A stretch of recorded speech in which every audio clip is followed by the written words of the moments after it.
-65度，突然降临的极寒末世切断了所有的生路，无人区被活埋，劫匪砸车，狼群围攻，雪崩压顶，我们一家3口全靠老爸的神操作逆天改命。今年的冬天冷得像要把人的骨头都冻裂开，我怎么也没想到，为了治愈我的抑郁症，离异3年的爸妈强凑在一起策划的这场破冰之旅，竟成了困住我们的冰窟。中午的时候，阳光还算是不错，透过车窗洒在人身上，带着一丝久违的暖意。车子停在服务区休整时，一向水火不容的两人竟破天荒地在房车狭小的厨房区挤在了一起。爸爸笨拙地切着番茄，妈妈在一旁煮着面条，时不时自然地递过一张纸巾擦去她额头上挤出来的汗。这番茄牛腩面还是你上高中那会儿最爱吃的。妈妈端着热气腾腾的面条走到我面前，眼角的皱纹里挤满了小心翼翼的笑意。爸爸也在围裙上搓着手凑过来，眼底满是局促的期盼。快尝尝，看爸爸的手艺退步了没？那一刻，氤氲的热气模糊了我的视线，看着他们为了我努力粉饰太平，甚至试着重新接纳彼此的模样，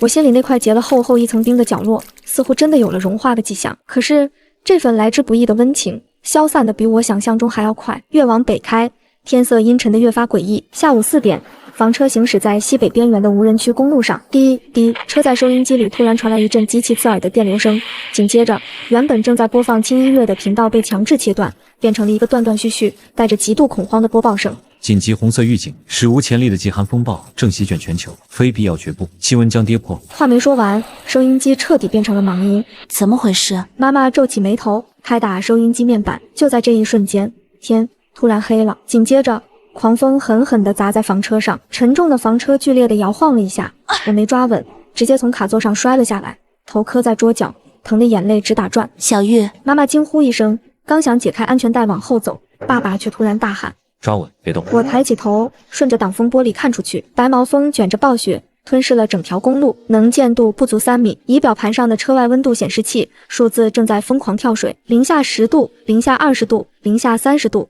当温度计的数字定格在刺眼的40摄氏度时，引擎盖下突然传来咔嗒一声的脆响，紧接着原本平稳运转的发动机彻底熄火，车速骤降，房车凭借着惯性在积雪的公路上滑行了10几米后，一头扎进了路边的雪坑里，彻底不动了。车厢内陷入了死一般的寂静。车熄火了，我们怎么办？妈妈声音带上绝望的哭腔，爸爸死咬着牙没接话。他强压恐慌，大步跨到中控面板前，迅速打开辅助电源和驻车加热器，微弱的暖风喷出，勉强驱散了车厢逼人的死气。妈妈扑过来，紧紧抱住瑟瑟发抖的我，可站在面板前的爸爸脸色惨白，他死死盯着闪烁红光的燃油表，声音沙哑：油箱见底了，剩下的柴油最多只够供暖3天。窗外风雪狂暴，车内刚升起的希望瞬间被磨灭。3天？妈妈的声音难以置信的发颤。油只够烧3天，出发前不是让你加满吗？上个加油站大雪封路停业了，普通柴油在这种低温下早就结蜡了。爸爸眼眶通红，眼看两人又要爆发争吵，我浑身不受控制的剧烈颤抖起来，面色惨白。看到我惨白的脸色，妈妈扑过来死死搂住我，爸爸僵立在原地，狠狠扇了自己一巴掌。是我混蛋，赵鑫，现在不是算账的时候，哪怕你再恨我，也得等咱们把小玉活着带出去再说。爸爸深吸一口气，强压下慌乱，眼神变得冷硬。为了省电，他关掉照明灯，按亮了强光手电。仅仅10几分钟，车窗内侧已结出厚厚的白霜，仪表盘上的温度计已经跳到50摄氏度。把所有保暖衣物找出来给小玉穿上，清点物资。爸爸的声音恢复了冷静与果断。妈妈擦干眼泪，翻出2件厚羽绒服和3条毛毯，将我裹得严严实实。爸爸打着手电拉开储物柜，自热米饭8盒，泡面2箱，压缩饼干5包，还有巧克力和牛肉干，省着点，够吃1个星期。听到食物充足，妈妈紧绷的肩膀才稍微松懈了一点，但爸爸接下来的话却再次将我们打入冰窟。但是水不行了。爸爸用力敲了敲水槽，净水箱已经彻底冻裂了，我们带的2箱矿泉水也冻成了硬邦邦的冰疙瘩，如果不去融化它们，我们连一口水都喝不上。水、食物、保暖，这是生存的3大要素，而现在一切的死结都绕回了那个闪烁着红光的燃油指示表上。在这个50摄氏度的钢铁罐子里，一旦没有停暖，我们撑不过4个小时就会失温而死，哪怕把剩下的油全用来取暖，也只能熬3天。3天后呢？窗外暴雪肆虐，毫无信号的死亡公路上根本不会有救援。突然，他的动作僵住了，手电筒的光束透过被擦开的一小块玻璃，打向了公路前方大约100米的地方。在狂风卷起的雪浪中，隐隐约约露出了一个金属的反光点，那是一辆车，一辆几乎被大雪完全掩埋的越野车。爸爸的眼睛猛地亮了起来，他转过头看向了操作台下方那个用来抽水备用的塑料软管，眼神变得决绝。顺着手电筒惨白的光束，风雪中隐约露出一辆半埋的越野车。爸爸一把扯过抽水软管，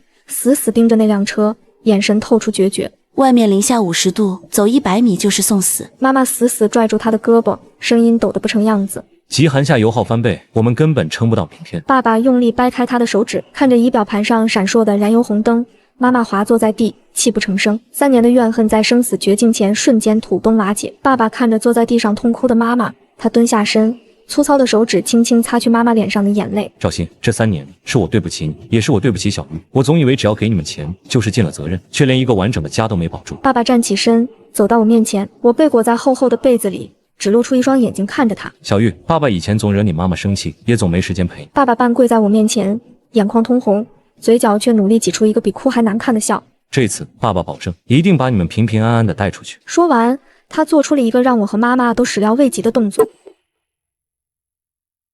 他拉开了自己身上那件厚重防风羽绒服的拉链，迅速脱了下来。李成，你干什么？妈妈扑过去阻拦，但爸爸的动作极快，他将那件宽大羽绒服死死地裹在了我的身上，把我的头脸捂得严严实实。而他自己在这零下50度的极寒中，只剩下了一件单薄的灰色羊毛衫和一件贴身的秋衣。你疯了，把衣服穿上，你会冻僵的。妈妈疯了一样去扯我身上的衣服，想还给他，却被爸爸一把推开。我穿着这么厚的衣服，在雪地里根本走不快。爸爸大口喘着粗气，随手抄起厨房区的一个空塑料水桶，将那根抽水软管紧紧缠在腰上。李成，妈妈瘫坐在地上，死死咬着嘴唇，眼泪砸在地板上。爸爸走到房车的车门前，手放在了门把手上，他没有回头，只是背对着我们。赵鑫，我出去以后立刻把车门锁死，无论听到什么声音，无论发生什么事。爸爸顿了顿，脊背微微颤抖着。如果我回不来，别开门，直到救援了。咔嗒，门锁开启的声音像是死神的倒计时。狂暴的白毛风顺着门缝灌了进来，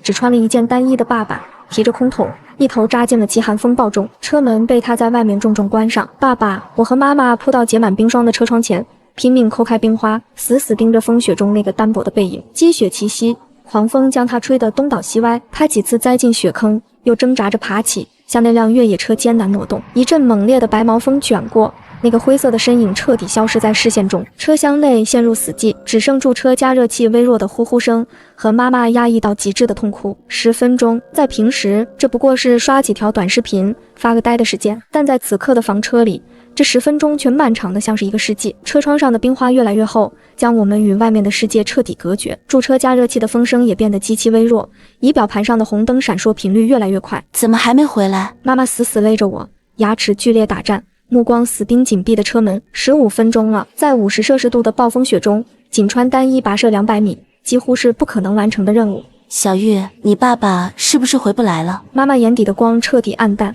冰凉的眼泪重重砸在我脸上，我喉咙发紧，发不出声，身上紧裹着她留下的羽绒服，此刻却比冰雪更刺骨。妈妈崩溃地埋进我颈窝，嚎啕大哭。3年的怨怼与不甘，在这个绝望的夜晚被彻底粉碎。20分钟过去了，车外的风雪声依旧凄厉，车内却陷入了死一般的寂静。妈妈的哭声渐渐微弱，变成了绝望的抽噎。滴，驻车加热器发出一声长鸣，出风口最后吐出一口微温的空气，然后停止了运转。油耗尽了，死神敲响了倒计时的钟声。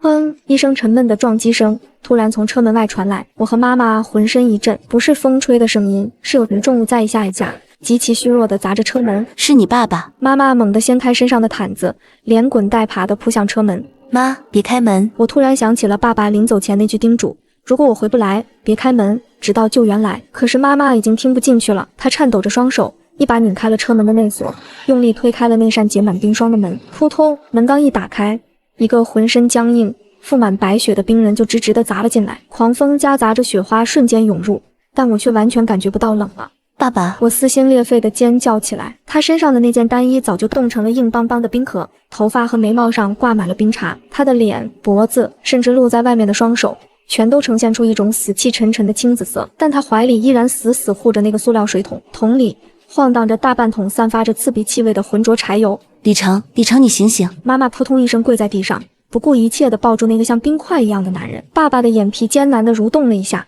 缓缓睁开一条缝，从喉咙深处挤出几个含糊不清的音节。油加上关门。说完这句话，他的头一歪，彻底昏死了过去。快，小玉，把门关上，快！妈妈尖叫着指挥我，我连滚带爬地冲过去，将车门死死拉上，重新锁死。车厢里再次恢复了封闭。妈妈撕扯着爸爸冻僵的衣服，可布料衣和皮肤死死粘连，根本脱不下来。她抓起地上的积雪，狠搓双手，直到掌心通红发热，才拼命去揉搓爸爸青紫的脸颊和僵硬的手指，将脸紧紧贴在他的胸膛上，试图用体温唤醒那颗微弱跳动的心脏。喉咙里发出绝望的哽咽声。我打着手电，哆嗦着手，将那桶用命换来的柴油顺着备用口一点点灌进加热器油箱。滴，重新通电的加热器发出一声长鸣。几秒后，久违的呼呼声伴着微热的暖风重新涌入这座钢铁冰棺，温度终于开始缓慢回升。在暖风的吹拂下，爸爸脸上的青紫色终于褪去了一点，胸膛也有了微弱的起伏。妈妈紧紧抱着他，埋头痛哭。我裹着那件巨大的羽绒服，靠在角落里，看着紧紧相拥的父母，眼泪无声地流了下来。油加上了，命保住了。可是在这个零下50度的漫长雪夜里，危机才刚刚开始。就在我们以为终于可以喘口气的时候，窗外出现的动静让我们所有人都愣住了。砰砰砰，有人在外面疯狂地拍打着我们的车窗，沉闷的拍打声在狂风的呼啸中显得异常诡异。救命！开门！妈妈猛地僵住，颤抖着将手电光打向车窗。冰花缝隙外是一男一女2名徒步驴友，男人满脸冰霜，正疯狂拍打玻璃，女人在后面双手合十，拼命磕头。求求你们，帐篷吹飞了，再不进去我们会死在这儿的。男人的哭腔透进隔音玻璃，看着他们惨烈的模样，妈妈瞬间红了眼。外面会出人命的。她喃喃着，手下意识伸向了车门内锁。别动！是爸爸。他脸色惨白，半个身子还因严重冻伤无法动弹，但那双布满血丝的眼睛死死盯着妈妈放在门把手上的手。李成，外面有2个人快冻死了，我们得救他们。妈妈惊喜地回头，手指却仍僵在门把上。别碰那个门！爸爸咬着牙逼出声音。零下50度的无人区，哪怕是科考队都不敢徒步，他们2个驴友凭什么能走到这儿？妈妈愣住了。油脂构成3天，多2个人怎么活？我拼命抽油不是为了让你当菩萨。爸爸眼神冰冷。妈妈看着窗外磕头的女人，满脸不忍。可是大不了挤一挤。愚蠢！爸爸撑起身，一把抓起工兵铲，盯着门外。末日里同情心最不值钱，你开门就是让我们去送死。门外的男人似乎察觉到了车内的争执，刚才还满是哀求的脸，在手电筒惨白的光晕下突然扭曲。大姐，求求你了，只要让我们暖和一下就行。男人依然哀求，一只手却悄悄滑向了背包侧袋。女人的敲击声突然变得凶狠焦躁。开门！见死不救是要遭报应的。看清楚了吗？爸爸冷笑一声，握着工兵铲的手骨节发白。他们不是来求救的，是来抢命的。话音刚落，门外的男人突然停止了哀求，他突然抽出背包侧袋里的破窗安全锤，对着结满冰花的车窗狠狠砸了下去。一声震耳欲聋的巨响，安全锤尖锐的金属头狠狠砸在了房车的双层钢化玻璃上。原本满脸哀求的男人，此刻五官因为极度的贪婪和暴力而扭曲在一起。敬酒不吃吃罚酒，把门打开，不然老子砸碎玻璃弄死你们全家。男人一边疯狂咆哮，一边抡起锤子再次狠狠砸下，外层的玻璃终于承受不住极寒下的暴力敲击，裂开了一道缝隙。妈妈吓得尖叫一声，往后退去，死死抱住我。她看着门外那2张脸，浑身发抖。他们怎么会这样？妈妈的世界观在这一刻彻底崩塌了。在零下50度快冻死的时候，人就不再是人了，是畜生。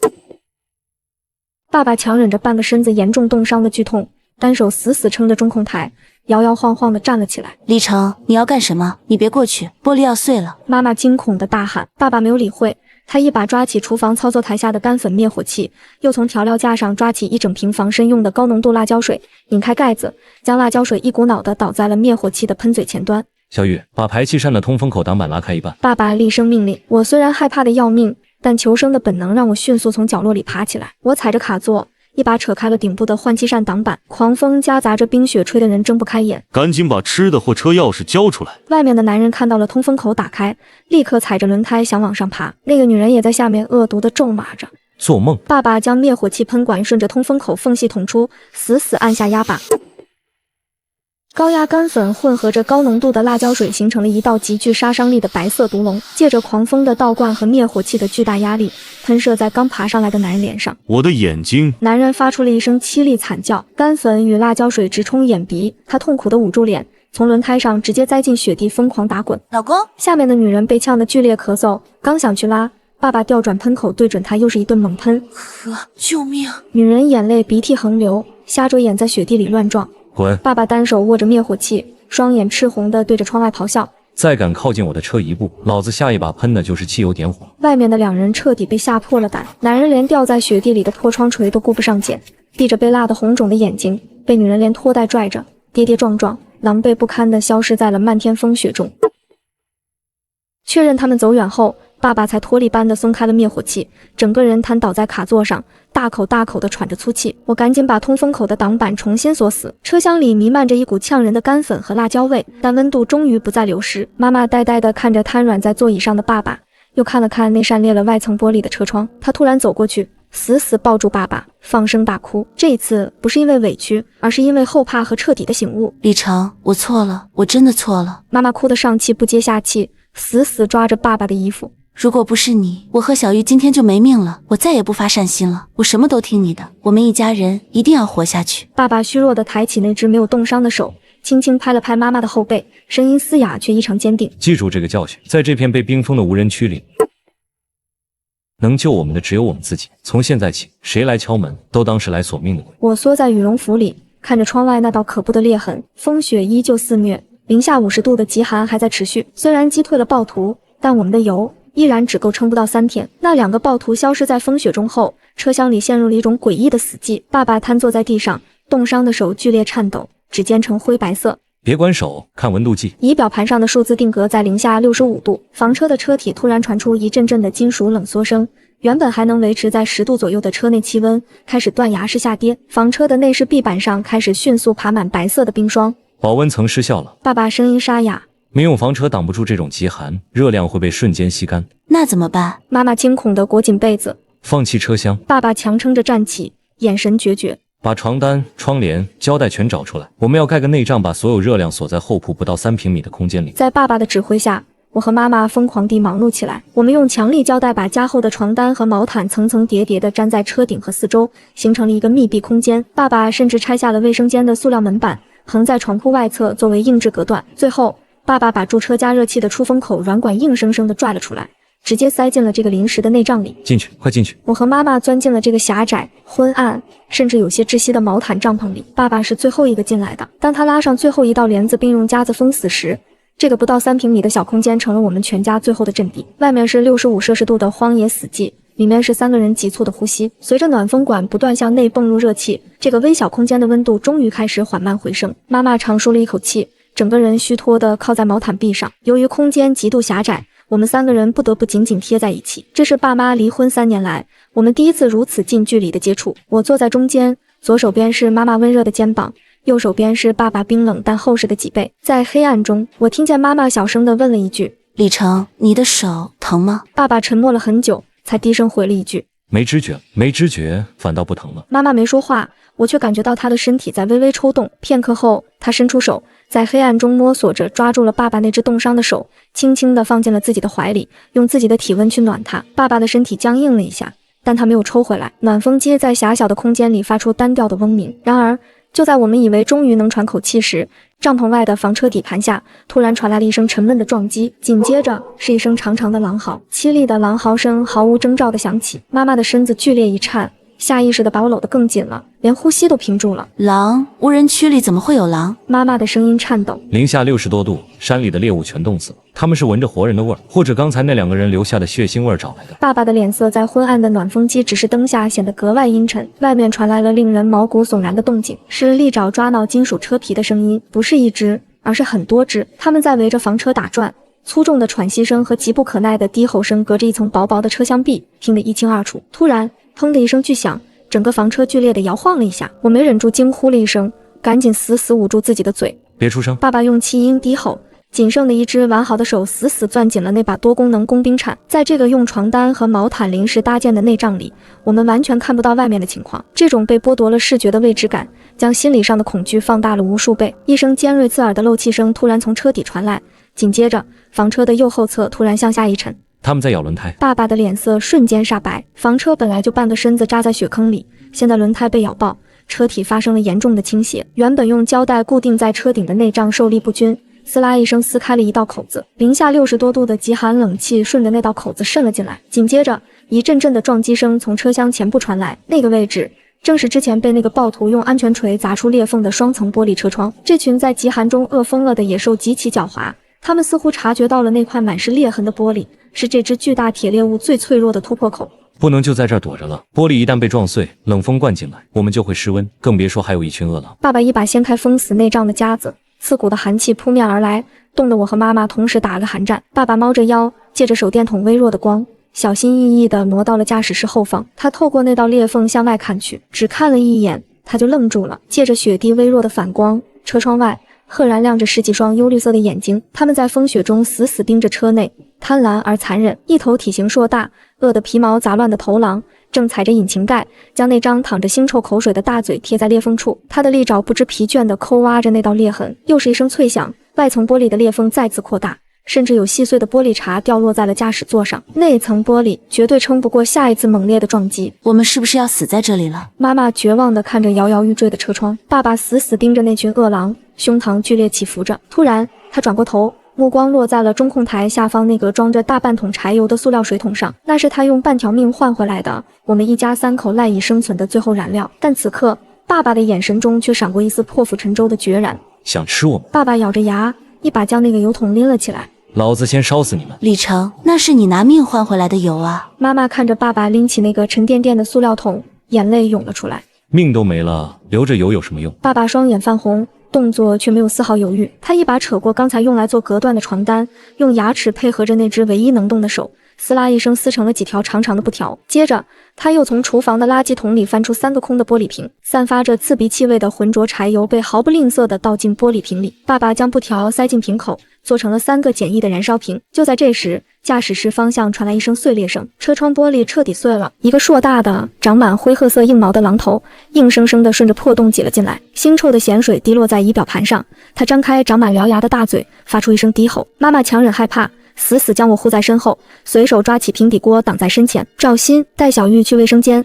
把顶上天窗砸开。爸爸不退反进，死死盯着那头狼。可是天窗冻住了，用脚踹，用锅砸，必须开。爸爸一把点燃了燃烧瓶，火团在车厢里亮起，硬生生逼退了那头正要扑上来的饿狼。妈妈不再废话，一把将我拽进狭窄的卫生间。她踩上马桶，抡圆了平底锅，冲着头顶的坚冰砸去。几声巨响过后，冰封的天窗被硬生生砸碎，狂暴的风雪倒灌进来。开了，李成，开了！妈妈声嘶力竭地大喊。让开！爸爸大步跨进卫生间，他抬头看了一眼那个只有半米见方的天窗，深吸了一口气，将手里燃烧着的玻璃瓶顺着天窗狠狠地掷了出去。燃烧瓶划破黑暗的暴风雪，砸在了狼群最密集的地方。玻璃碎裂的声音被狂风掩盖，但紧接着轰的一声巨响，柴油在雪地上爆燃。动物天生怕火，那几头正在撕咬轮胎的野狼被突如其来的爆炸和火光吓得浑身一抖，发出了惊恐的呜咽声。有2只离得近的，皮毛直接被飞溅的柴油引燃，在雪地里疯狂地打滚惨叫。但那头挤进驾驶室的头狼却异常凶悍，它只是被火光晃了一下眼睛，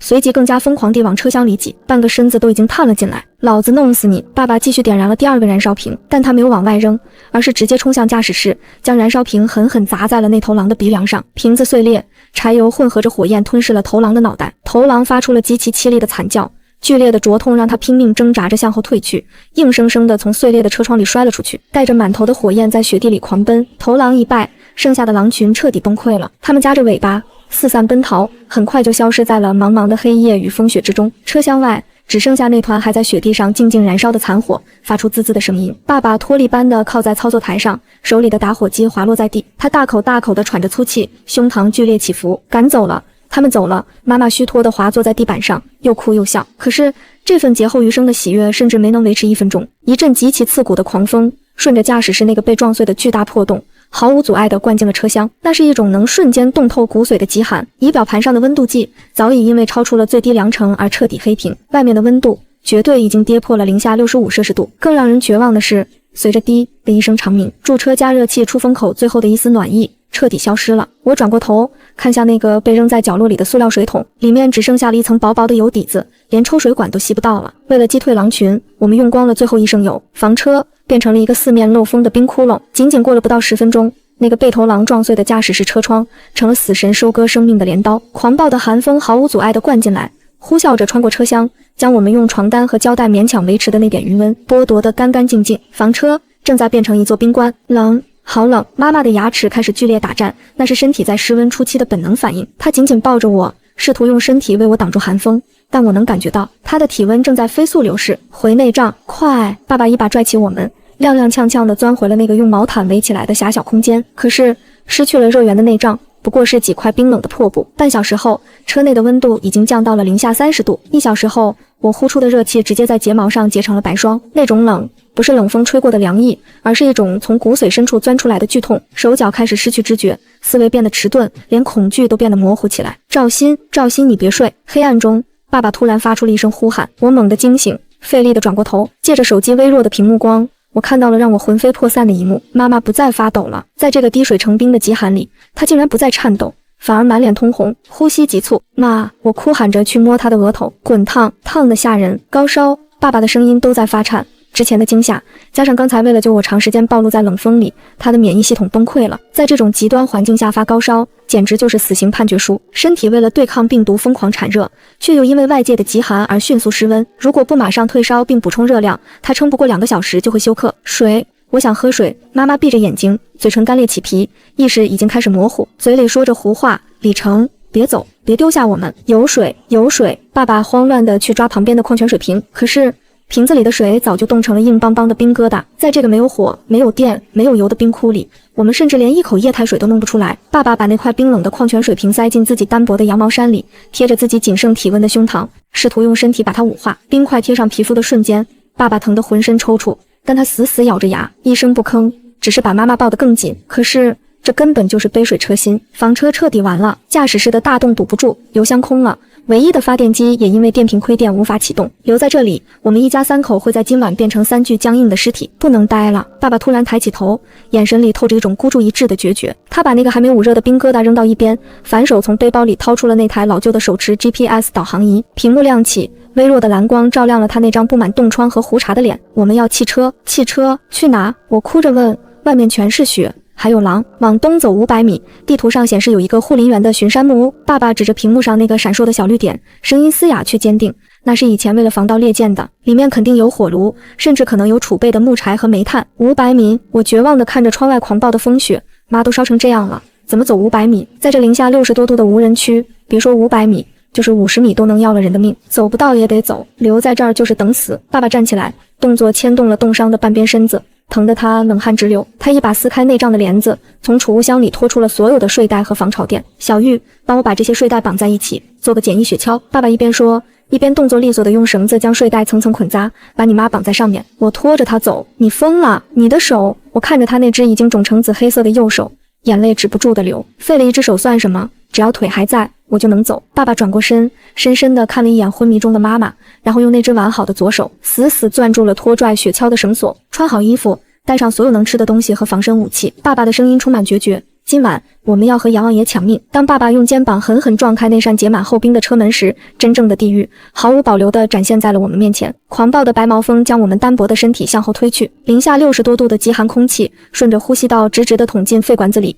每一次呼吸都带着剧痛。嗨嗨，走，跟紧我！爸爸狂咳了2声，吐出一口带血丝的唾沫，在雪地上冻成了红色的冰碴。他将那根由睡袋和背包带零食拼凑成的粗糙牵引绳死死地勒在自己的左肩上，绳子的另一头绑着那个用防潮垫和睡袋做成的简易雪橇。妈妈被裹在最厚重的睡袋里，被牢牢固定在雪橇上。她依然在高烧，脸颊呈现出一种病态的潮红，呼吸微弱的几乎看不见白气。妈，你撑住，我们马上就有救了。我跪在雪地里，隔着睡袋摸了摸她的脸，眼泪刚涌出来，就把上下睫毛冻在了一起。小玉抓着我的衣服后摆，千万别松手。在这风雪里，只要走散3米，我们就永远找不到彼此了。爸爸嘶哑的声音在狂风中显得支离破碎。我用力点了点头，隔着厚厚的连指手套，死死攥住爸爸那件单薄羊毛衫的下摆，而我身上依然紧紧裹着他那件宽大保暖的防风羽绒服。走！爸爸大喊一声，猛地向前倾倒身体，绳索瞬间绷紧，深深地勒进他的皮肉里。简易雪橇在齐膝深的积雪中艰难地滑动了一下，发出一声沉闷的摩擦声。第100米，我的双腿彻底麻木，全靠机械的惯性往前拖。第200米，爸爸开始踉跄，他冻烂的右手死气沉沉地垂着，左肩勒进肉里的牵引绳磨出了血，又在寒风中迅速冻成黑痂。李成，放下我！雪橇上昏迷中的妈妈似乎感受到了颠簸和严寒，嘴里发出了极其微弱的呢喃。爸爸的脚步突然顿住，他转过头，借着头灯微弱的光束，看着雪橇上那个他曾经恨过、怨过，却依然深爱着的女人。赵鑫，你给我听好了！爸爸剧烈地喘息着。3年前我放过一次手，把这个家弄散了。今天哪怕是阎王爷亲自来收人，我也得从他手里把你抢回来。他咬紧牙关，再次将身体深深地压向前方，用尽全身力气拖拽着雪橇。风雪越来越大，能见度降到了不足1米，我甚至看不清爸爸的后背，只能感觉到手里的衣服下摆在剧烈的颤动。突然脚下的积雪一空，爸爸一脚踩进了一个被大雪掩埋的暗坑里，整个人失去平衡，重重地栽倒在雪地中。雪橇也因为惯性猛地一歪，险些翻倒。爸爸，我连滚带爬地扑过去，拼命用手去扒他身上的雪，可是爸爸趴在雪坑里一动不动。爸，你别吓我，你起来啊！我崩溃地大哭着，用力去拽他的胳膊，可是他的身体僵硬得像一块石头，哪怕我用尽了全身的力气，也无法将他拉起分毫。在这无边无际的冰雪地狱里，我抱着爸爸冰冷的身体，发出了绝望的哀嚎。就在我以为一切都结束了的时候，一只粗糙、冰冷却依然有力的手突然反握住了我的手腕。哭什么？爸爸还没死呢！爸爸的声音极其微弱，他艰难地抬起头，脸上沾满了冰雪，额头上甚至磕破了一道口子，鲜血刚流出来就冻成了冰珠。他用那只完好的左手死死撑着雪地，一点一点硬生生地将自己从雪坑里拔了出来。不能停，停下就真的起不来了。爸爸摇晃着站起身，重新将那根沾着血迹的牵引绳勒在肩上，他的脊背已经无法挺直，几乎是半跪在雪地里往前爬。我擦干眼泪，死死咬住嘴唇，走到雪橇后面，用冻僵的双手拼命地往前推。时间仿佛失去了意义，我的世界里只剩下机械的迈步和粗重的喘息。就在我意识濒临涣散的时候，爸爸突然停下了脚步。小玉，看前面！爸爸的声音里带着一种无法掩饰的狂喜和颤抖。我艰难地抬起头，顺着爸爸手指的方向看去，在前方大约100米的地方，风雪的帷幕中隐隐约约透出了一个黑色的轮廓，那是一座低矮的木屋。而更让我们激动到几乎落泪的是，在那座木屋的烟囱里，正往外冒着一丝微弱的却象征着绝对生机的火光和青烟。到了护林园木屋，里面有火炉。我激动地大喊起来，连日来的绝望在这一刻瞬间被希望取代。爸爸长长地舒了一口气，紧绷的神经终于有了一丝放松。他拖着雪橇，加快了脚步向木屋走去。可是当距离木屋只剩下不到20米的时候，爸爸的脚步突然猛地顿住了。他死死盯着木屋那扇紧闭的木门，眼神中的狂喜瞬间变得严肃起来。借着木屋缝隙里透出的火光，我清晰地看到，在木屋门前的雪地上，赫然扔着一把极其眼熟的沾着干粉和冰雪的破窗安全锤。那是那2个试图砸开我们房车的暴徒留下的。他们没死。爸爸缓缓松开了肩上的牵引绳，用那只仅剩的左手从后腰抽出了那把冰冷的工兵铲，而且他们先占了救命屋。风雪疯狂地抽打着木屋单薄的墙壁，发出阵阵嘎吱声。烟囱里冒出的火烟味在极寒的空气中显得那么诱人，却又那么讽刺。那是生的气息，可此刻这股气息却被挡在了一扇紧闭的木门之后。李成，是他们吗？妈妈在雪橇上发出一声极其微弱的呻吟，她的意识已经模糊到了极点，双唇冻得发紫。爸爸没有回答，他那只严重冻伤的右手此刻正颤抖着伸向后腰，死死攥住了那把工兵铲。他那双布满血丝的眼睛死死盯着木门缝隙里透出的橘红色火光。开门！爸爸用拳头狠砸木门，震落一层积雪。我老婆快死了，让我们进去。门内静了一瞬，随即传来男人戏谑的冷笑。哟，这不是刚才拿辣椒水喷人的大英雄吗？跟他们废话什么？女人的声音尖锐刻薄，他们当时怎么对我们的？现在就让他们在外面冻死，我把所有食物和水都给你们。爸爸的声音带着哀求，只要让我们进去。急什么？门内的男人慢悠悠地说，等你们冻死了，那些东西一样是我们的，你们不是人。我气得发抖。人？女人的声音贴着门缝，你爸不是说谁来敲门都是索命的鬼吗？现在你们就是那群鬼，在外面好好冻着吧。爸爸的身体剧烈地颤抖了一下，他转过头看着雪橇上生命体征正在飞速流逝的妈妈，又看了看我冻得青紫的脸，他的眼神变了，那是从绝望的哀求转变为一种极致的不计后果的疯狂。赵鑫，小玉。爸爸压低了声音，声音很厉，退后，退到雪橇后面去。爸，你要干什么？我拉住他的衣角，既然他们不给活路，那大家就都别活了。爸爸推开我的手，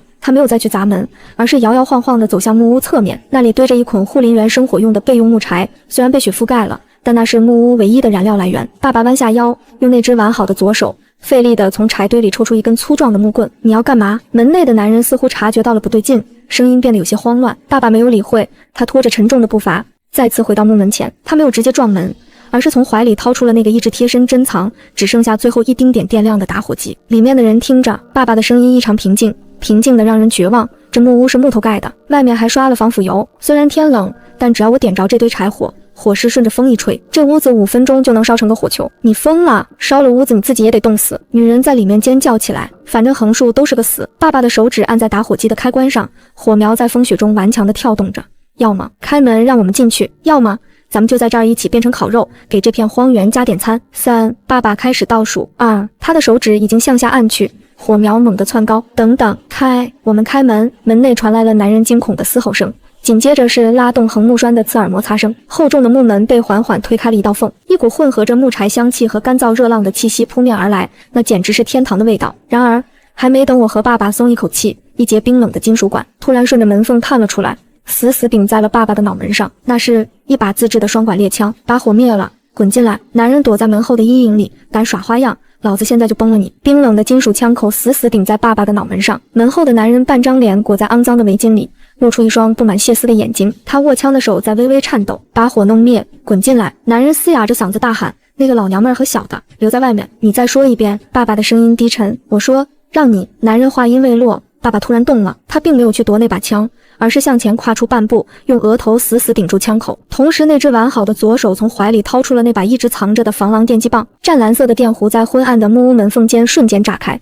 爸爸根本不顾对方手里有枪，直接将电击棒杵在了男人的腹部。男人发出一声惨叫，浑身剧烈抽搐，手里的双管猎枪砰的一声走火了，子弹擦着爸爸的耳际飞过，击碎了后方雪地里的一块岩石。趁着男人麻痹倒地的瞬间，爸爸撞开大门，整个人扑了上去。李成，妈妈在雪橇上发出一声虚弱的惊呼。小玉，把雪橇拉进来，锁门。爸爸一边死死掐住男人的脖子，一边回头冲我怒吼。我不知道从哪来的力气，拽着沉重的雪橇，借着惯性猛地冲进了温暖的木屋内。救命啊！杀人了！那个女驴友见势不妙，尖叫着从火炉旁跳起来，手里抓着一把用来劈柴的锋利砍刀，对着爸爸的背部就劈了下去。不准动我爸！我双眼通红，想都没想，反手抓起刚才路上捡到的那把破窗安全锤，对着女人的膝盖狠狠砸了过去。一声骨裂的脆响，女人惨叫着摔倒在地，手里的砍刀飞了出去。此时的爸爸已经打红了眼，他那只严重冻伤的右手虽然使不上劲，但他用手肘死死压住男人的胸口，左拳不断砸在对方的脸上。抢我的油，还要我的命！爸爸没吼一声，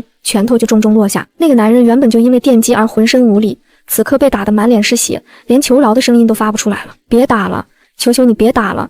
女人在地上爬向男人，哭得撕心裂肺。爸爸站起身，那一瞬间，他浑身散发出的杀气让整个木屋的温度仿佛都降了几度。他捡起地上的猎枪，单手持枪，黑洞洞的枪口指着这对缩在墙角的男女。滚！爸爸的声音平稳得让人毛骨悚然。大哥，外面零下60度，你让我们出去就是让我们死啊！男人吐出一口血沫，绝望的哀求。刚才你们让我们滚的时候，想过我们会死吗？爸爸冷笑一声，手指缓缓扣上了扳机。我给你们30秒，带上你们的东西，滚出我的视线，否则我就在这儿给你们一人补一枪，然后把尸体扔出去喂狼。30、29，看着爸爸那双毫无感情的眼睛，这对男女终于意识到了，眼前这个男人是真的会开枪。他们连滚带爬的抓起背包，连滚带爬的冲出了木屋。爸爸重重的关上木门，拉上了沉重的横木栓，然后把打火机塞进我兜里。你拿着，千万别弄丢。木屋内炉火正旺，那股久违的干燥而炽热的空气包裹了我们。我瘫坐在地上，大口大口地喘着粗气，心脏跳得快要从嗓子眼蹦出来。快，小玉，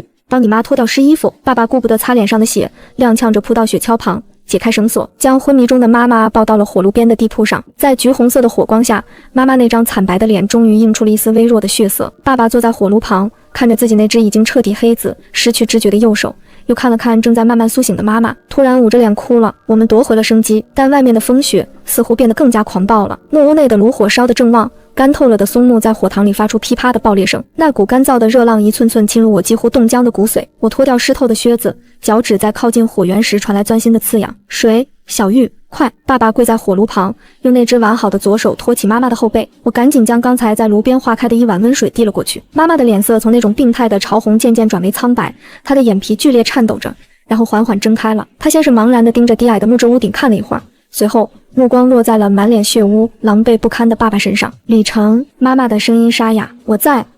爸爸的声音颤抖得厉害，他想伸手去摸妈妈的脸，却在半空中僵住了，因为他那只严重冻伤的右手此刻已经彻底变成了令人心惊胆战的紫黑色，肿胀的连指缝都看不清。妈妈的目光从我身上那件宽大的羽绒服缓缓移到爸爸那件单薄结着冰碴的衬衫上，他的声音在颤抖。你就穿着这个翻了5公里的雪地？爸爸下意识地瑟缩了一下，试图藏起那只残废的手。屋里暖和不冷？妈妈没说话，死死咬着唇，眼泪却一颗颗砸在了他那只已经发黑坏死的手上。你是不是傻啊？妈妈的哭声再也压抑不住，她扑进爸爸怀里，死死环住他。李成，你这个疯子，我们都离婚了。爸爸僵硬的身体终于垮了，他颤抖着回抱住妻子，把头深深埋进她的颈窝，发出了沙哑的呜咽。赵鑫，我没想离婚，那天我喝多了，我没想签那个字。爸爸哭得泣不成声，我只是想让你们过得好一点，可我把家弄丢了，我以为我这辈子都找不回来了。我坐在一旁，裹着那件巨大的羽绒服，看着火光中紧紧相拥、哭成一团的父母。这3年来，我心里的那个大洞，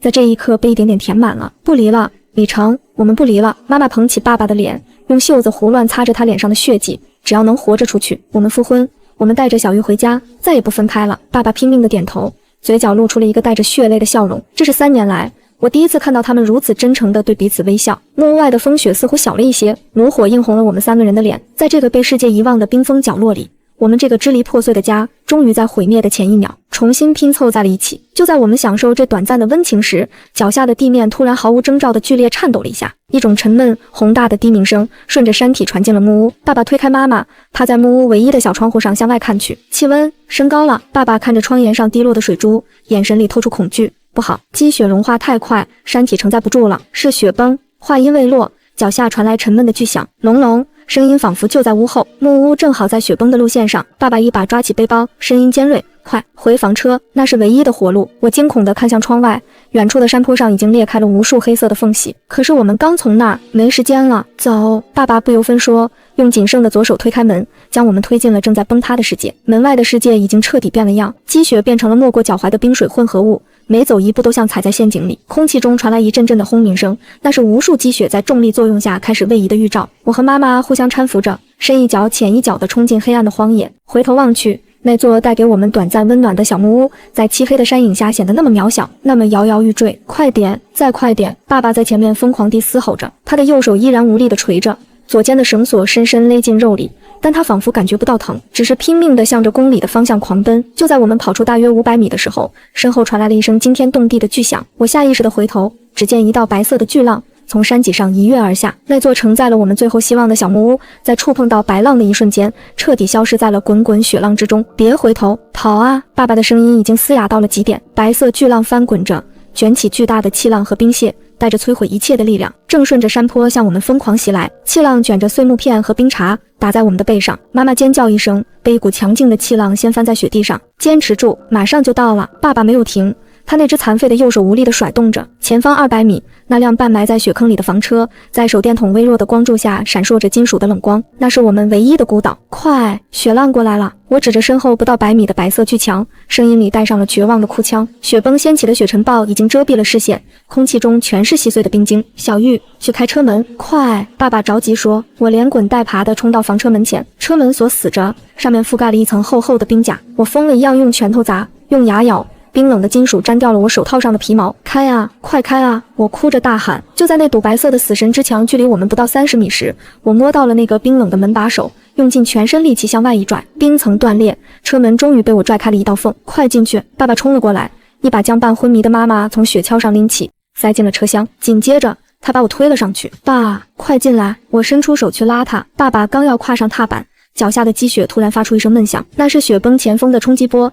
直接掀翻了房车旁边的积雪。爸爸脚下一滑，半个身子跌进了车底和积雪的缝隙中。李成，妈妈在车厢内惊醒，发出一声惨叫。而此时我抬头看去，那铺天盖地的白色雪浪已经到了车窗跟前，那是真正的遮天蔽日。在最后一秒，爸爸用那只完好的左手死死扣住车门的边缘，硬生生地把自己从雪缝里拔了出来。他整个人撞进车厢的一瞬间，我顺势拉死车门，反锁。几乎就在同一秒钟，整辆房车剧烈地晃动了一下，世界陷入了一片死寂的黑暗，所有的窗户都被白色的雪浆糊死，原本透光的缝隙消失得无影无踪。我们被深埋进了地底，房车被雪崩彻底淹没了，一种绝对的死寂笼罩了整个车厢。原本能听到风声、雪声的车窗外，现在只有一片厚重的、压抑的黑暗。手电筒的光束打过去，只能看到车窗玻璃外紧紧贴着一层惨白的、坚硬的雪墙。嗨嗨，赵鑫、小玉，你们怎么样？爸爸虚弱的声音在黑暗中响起。我没事。小玉，你在哪？妈妈颤抖着手摸索过来，紧紧抓住了我的胳膊。我也没事。我抹了一把脸上的土，心跳快得几乎要撞破胸膛。爸爸摸索着按亮了中控台上的应急灯，昏暗的红色灯光亮起，照亮了狼藉的车厢。爸爸的情况看起来很糟糕，他刚才为了关门受了剧烈的撞击，额头上的伤口又裂开了，鲜血顺着脸颊流进脖子里。他那只严重冻伤的右手垂在身侧，看起来已经完全失去了知觉。但他顾不上这些，他扑向驾驶室，试图看清外面的情况。全埋了。爸爸的声音里带着一丝绝望。他用力推了推车门，车门纹丝不动。他尝试降下车窗，但电动升降机发出咔咔的绝望声，根本无法推开外面那层密实的雪。我们被活埋了，妈妈的声音颤抖着，眼底满是惊恐。别慌，房车底盘重，刚才雪崩没把它掀翻，说明车体结构还没坏。爸爸强迫自己冷静下来，他看了一眼仪表盘，但是排气口和通风口肯定都被堵死了。房车是一个相对密闭的空间，现在被深埋在几米厚的积雪之下，新鲜空气无法进入。如果不想办法出去，我们3个人很快就会因为二氧化碳中毒而窒息死在车里。更糟糕的是，刚才那场诡异的升温还在持续。滴答滴答，车顶开始渗水了，雪崩后的积雪在高温下开始融化，沉重的雪水混合着冰块，正变得越来越重。房车的车顶已经开始微微向下凹陷，发出令人心惊肉跳的金属变形声。我们不能等救援，救援队根本找不到被埋在雪底下的车。爸爸咬着牙，从工具箱里翻出了那把沉重的液压千斤顶和一根长长的撬棍。他抬起头，死死盯着房车顶部的那个换气天窗，那是我们唯一的生路。爸爸指着头顶那个已经被积雪覆盖得严严实实的小窗口，眼神里透着一股向死而生的狠戾。我们要从这里一寸一寸地挖出去。应急灯发出的红光在昏暗的车厢里摇曳，映照出爸爸和妈妈苍白的脸。我坐在卡座上，突然感觉到一阵莫名的心慌，每一次呼吸都变得异常沉重。爸，我觉得头有点晕，我小声说，声音在狭窄的空间里显得有些空洞。爸爸停下了手里摆弄液压千斤顶的动作，他的脸色瞬间变得极其难看。他没有回答我，而是迅速从医药箱里翻出了那个指甲式血氧仪，不由分说地夹在了我的手指上。屏幕亮起，血氧饱和度88%，该死，比我想象的还要快。爸爸低声咒骂了一句，转头看向车顶。房车原本为了保暖而做的双层密封，此刻成了催命符。雪崩不仅掩埋了车体，更封死了所有的进气口。随着我们3人的呼吸，车厢里的二氧化碳浓度正在急速攀升。李成，你看那里，妈妈指着车厢中部的排气扇口，声音里透着绝望。原本应该透出微光的排气扇缝隙里，正不断渗出一种灰白色的半透明的粘稠液体，那是积雪在车内余温和诡异升温的双重作用下融化，又在缝隙处重新结成的冰浆。这些冰浆正一寸一寸地封死最后的缝隙。头顶的金属天花板再次发出一声呻吟，我抬头看去，只见原本平整的车顶在积雪的重压下已经出现了一个明显的弧形下凹，几滴冰冷的水珠顺着凹陷处滴落在地，溅起细小的水花。这不是普通的雪，这是被压实了的重达数吨的坚冰，氧气撑不了多久了。爸爸抹了一把额头的冷汗，那只紫黑色的右手无力地垂着，他用左手艰难地将液压千斤顶顶在了餐桌和天窗之间。小玉，把所有的毛毯都堆到角落里，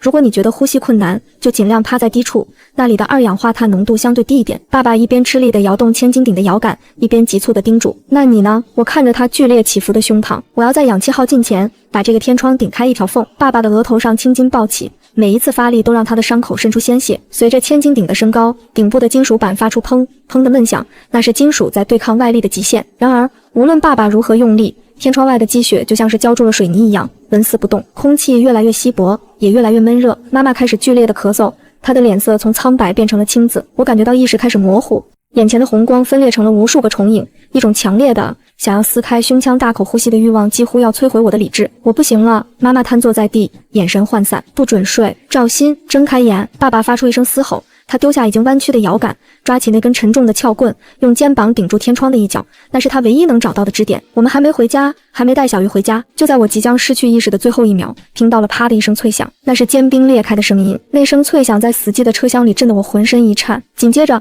一股白气顺着天窗边缘崩开的一道缝隙钻了进来。爸爸张大嘴巴，对着那道缝隙拼命的吸气，氧气进来了。爸爸的声音沙哑，摇晃着身体，一把将瘫软在地的妈妈拽到了缝隙下方。快，对着这儿吸气，别睡过去。妈妈在冰冷空气的刺激下剧烈咳嗽起来，浑浊的意识终于有了一丝清明。我连滚带爬地凑过去，那一小簇冷空气钻进肺部的瞬间，那种清爽感让我原本因为二氧化碳中毒而发胀的大脑猛地一缩，活过来了。但这种庆幸只持续了不到几秒钟，这只是暂时续命。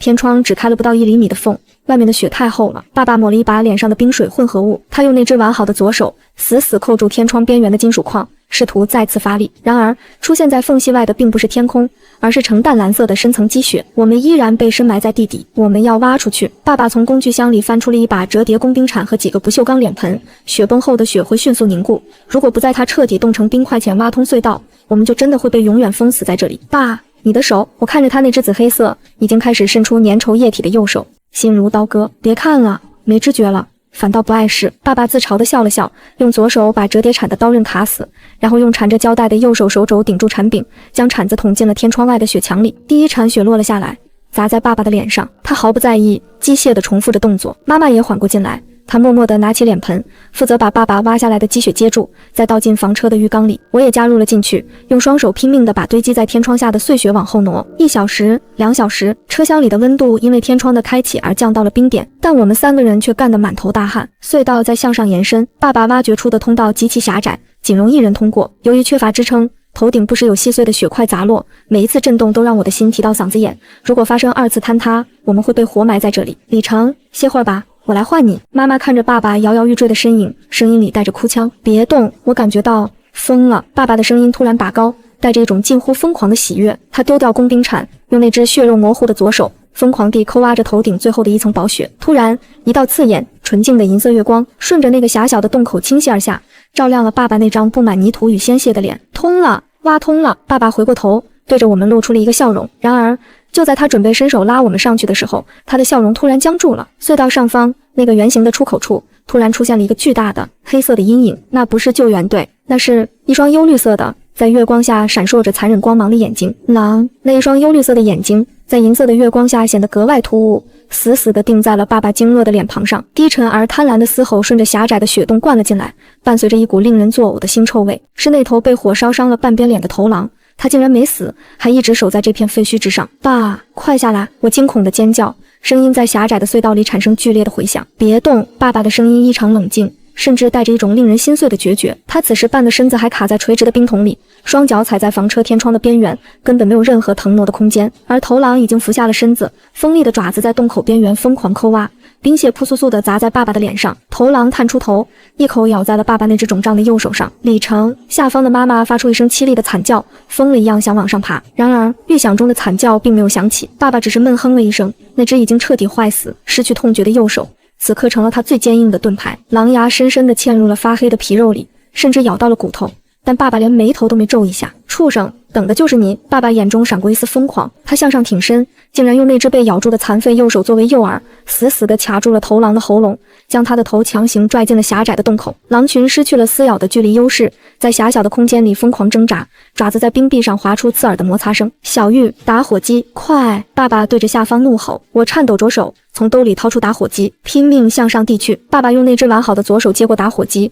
又从怀里掏出了那个最后的秘密武器，那瓶他在汽车逃离前从油桶底子最后刮出来，一直贴身藏在腋下保温的柴油。那是这辆车、这个家最后的一升油。带你妈走！爸爸拧开瓶盖，将那一小瓶柴油全部泼在了头狼被烧焦的皮毛上，也泼在了他自己那只被狼口死死咬住的右臂上。咔嗒，微弱的火星在黑暗的隧道中跳动了一下，紧接着火焰顺着柴油瞬间爆燃，头狼浑身冒着火光，惊恐地松开嘴，拼命向后退去。爸爸借着这股冲力，左手死死扣住洞口的边缘，硬生生地将自己从冰桶里拔了出去，随后反手一挥，将手中还在燃烧的半个空塑料瓶扔向了洞外徘徊的另外几只野狼。走，快爬上来！火光映照着爸爸的侧脸，他那只右手的衣袖还在燃烧，但他仿佛毫无察觉。我推着妈妈，妈妈拉着我的手，我们两个拼了命地顺着冰壁向上爬。当我的头探出地表的那一刻，我被眼前的景象震撼了。那是荒原的破晓，远方的地平线上，第一缕金色的阳光正穿透云层，将整片被雪崩洗礼过的银色世界染成了瑰丽的橘红。狼群哀嚎着消失在晨曦的尽头。爸爸瘫坐在雪地上，用左手抓起一把积雪，死死捂住右手还在燃烧的残衣。他转过头，看着满脸泪水的我和妈妈，苍白的脸上露出了一个无比灿烂的笑容。看，太阳出来了。那一刻，我看到在公路的尽头，几辆顶着橘红色旋转灯的破冰救援车向着我们的方向疾驰而来。救援车的橘红色旋转灯光在雪原的尽头跳动，为这片死寂的荒原注入了脉动。当破冰铲切开最后一层坚冰，全副武装的救援队员冲向我们时，爸爸颓然倒在了雪地上。快，这里有伤员，严重冻伤，还有失温症。嘈杂的人声，担架的拖动声，对讲机的电流声，这些原本嘈杂的声音，在此时的听起来却宛如天堂的唱诗般。我被裹进厚厚的带着电加热功能的救援毯里，手里捧着一杯冒着热气的红糖水。隔着救护车半开的门，我看到医生正在紧急处理爸爸的那只右手，剪刀剪开了焦黑的衣袖，露出了那只已经彻底碳化、呈现出死寂紫黑色的手臂。医生，他的手。妈妈跪在担架旁，声音颤抖得几乎听不见。年长的军医沉默了片刻，轻轻摇了摇头，发出一声极其细微的叹息。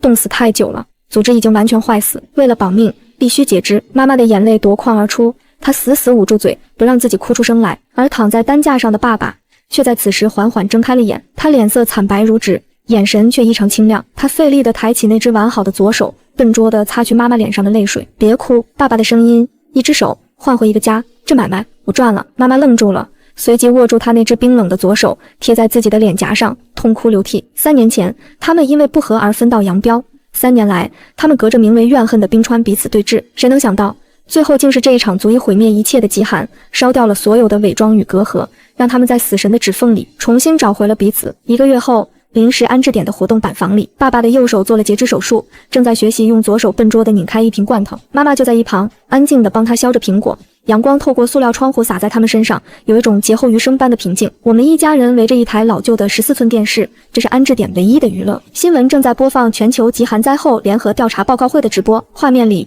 一位满头白发的老科学家走上讲台，他的声音通过电视信号传出来。经过全球顶尖团队1个多月的联合研究，我们得出了一个颠覆性的结论。老科学家顿了顿，环视全场，这场席卷全球的极端低温，并非源于任何已知的天文或地质现象，也不是任何国家的秘密武器。他深吸一口气说，它是地球启动的一次免疫反应。我手里的水杯哐当一声掉在地上。新闻画面切换，展示着过去几十年被污染的海洋、被砍伐的雨林，以及城市上空永不消散的雾霾。我们像病毒一样，在地球的机体上肆意繁殖、掠夺、制造垃圾。科学家的声音如同最终的审判，当病情严重到一定程度，宿主就会发烧。这场极寒就是地球为了清除我们这些病毒而发起的一场高烧。我们所经历的一切不是天灾，而是这颗星球对我们的一次清扫。清扫，我突然想起了灾难前的一切，那些堵在环路上一动不动的汽车，那些只用一次就被丢弃的塑料餐盒，那些我们习以为常、认为理所应当的挥霍与便利。我们总以为自己在征服自然，却从未想过，我们只是寄生在这颗蓝色星球上的微小尘埃。原来，我们经历的不是一场无妄之灾，而是一场迟来的审判。那足以冻结灵魂的严寒，那吞噬一切的雪崩，都只是这颗星球为了自救而不得不执行的一场外科手术。我们一家人所付出的惨痛代价，在这场宏大的清扫面前，渺小的甚至不值一提。我们能活下来，不是因为我们战胜了什么，而仅仅是因为地球母亲在挥下手术刀时手下留情，给了我们这些残存的细胞最后一次机会。从今往后，我们不再是这颗星球的主人，只是有幸被赦免的罪人，学着如何与这片满目疮痍却又重获新生的土地重新共